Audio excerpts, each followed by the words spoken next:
All right, so for video number one, how we're gonna do this is we're gonna go from best to worst. So from best, we're gonna go over here to your crankshaft and your timing stuff, the things that took no damage. So as you see, these journals, still a little bit of residue on them, like I said in the last video. I just lightly wiped everything down, but going through every journal, you can see everything is solid. There's nothing that's catching a nail. There are a couple journals that have a little line like this one. This is no big deal. This will come out with a micro polish. I can't even catch my nail on it. It's purely visible. Same with this. Just looks like a little bit of contamination might have gotten into it. You see my nail moving across the residue on the surface more than you do that scratch.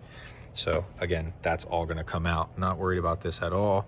Here's another one here. So just 3 out of the, I don't know, 13 total journals on here have a little bit of contamination in them. This is where your rear main seal goes. Everything is good. I took my base measurements across the board. Everything came out perfect in spec. So we are going to be using this crank. Going to have it micro polished, like I said. All those little imperfections here, visible imperfections, will come out no problem. So not concerned there. Moving on to the timing stuff.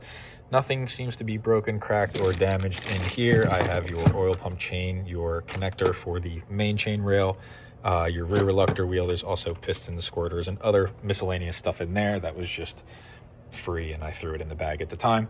But yeah, so even though this is okay, I will preface you and say that this suffered a timing failure, so there's no way that I'm putting this back in the motor, because at the end of the day, there could be micro fractures, stress fractures, anything along that. It's plastic, so something could have went wrong, so we won't be using those. Not expensive. A whole timing kit is like 300 bucks. It comes with chain, tensioner, guides, rails, all that stuff, so it's a good combo. We're gonna get that upgraded.